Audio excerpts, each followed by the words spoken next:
दोस्तों, आज हम फिल्म आयरन मैन 2 की कहानी शेयर करेंगे। इस फिल्म की शुरुआत आयरन मैन 1 के अख्ताम से ही होती है। टोनी स्टार्क मीडिया के सामने अपने आयरन मैन होने का दावा करता है।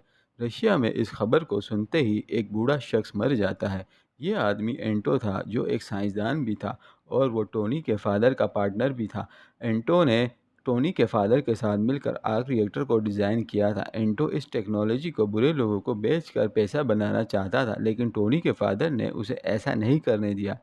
उसने एंटो को जासूसी का इल्ज़ाम लगाकर मुल्क बदर करवा दिया और टोनी के फादर ने आर्क रिएक्टर को बनाने का पूरा क्रेडिट खुद ले लिया। जिसके बाद एंटो की पूरी ज़िंदगी बहुत तकलीफ में गुजरी और शराब नोशी की वजह से वो बीमार पड़ गया। एंटो का एक बेटा आइवन था। वो भी अपने फादर की तरह एक साइंसदान था और एक क्रिमिनल भी था। ये दोनों अपनी बर्बादी का जिम्मेदार स्टार्क खानदान को ठहराते थे। एंटो के मरने के बाद आइवन अपने बाप की मौत का बदला लेने की कसम खाता है। फिर वो अपने फादर के दिए हुए डिज़ाइन से आग रिएक्टर बनाता है और फिर उस रिएक्टर से चलने वाला एक पावरफुल सूट भी बना लेता है। दूसरी तरफ टोनी बतौर हीरो मशहूर हो जाता है। वो अपने मुल्क को कई हादसा से बचाता है, लेकिन हुकूमत उसके सूट को एक हथियार समझती है और टोनी को अपना सूट मिलिट्री को देने का कहती है। टोनी अपनी इस टेक्नोलॉजी को हुकूमत को देने से इनकार कर देता है। इसी दौरान टोनी को पता चलता है कि उस आग रिएक्टर की वजह से खून में जहर फैल रहा है। उस रिएक्टर को एक पैलेडियम से पावर मिलता था, जिसकी वजह से उसके जिस्म में जहर फैल रहा था। टोनी इस बारे में किसी को नहीं बताता और थोड़ा अजीब भी हो जाता है। वो अपनी असिस्टेंट को अपनी कंपनी का मालिक बना देता है और एक नई असिस्टेंट रख लेता है। एक दिन टोनी एक कार रेसिंग में हिस्सा लेता है और वहीं अचानक आइवन अपने सूट के साथ वहां पहुंच जाता है और टोनी पर हमला कर देता है। फिर टोनी अपना सूट पहनकर आइवन को रोक लेता है। आइवन को गिरफ्तार कर लिया जाता है। बाद में टोनी को आइवन की असलियत पता चलती है।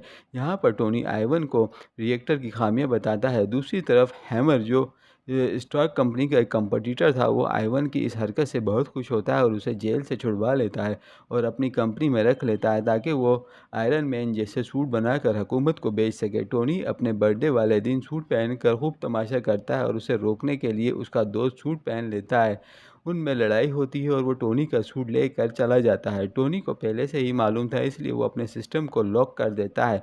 टोनी का टोनी का दोस्त एक मिलिट्री ऑफिसर होता है। इस तरह मिलिट्री को टोनी का सूट मिल जाता है। वो उसे हैमर से अपग्रेड करवाते हैं, इसलिए एक नया सूट बनता है जिसमें वार मशीन आर्मर कहते हैं। दूसरी तरफ मैकफ्यूरी टोनी से मिलते हैं और उसे बताते हैं कि एक नई असिस्टेंट एक जासूस है जिसका नताशा नाम है। वो बताते हैं कि उनके फादर शील्ड कंपनी के मालिक थे और मैकफ्यूरी के पास उनका कुछ पुराना सामान रखा था जिससे टोनी के खून में जहर फैलने का इलाज हो सकता है।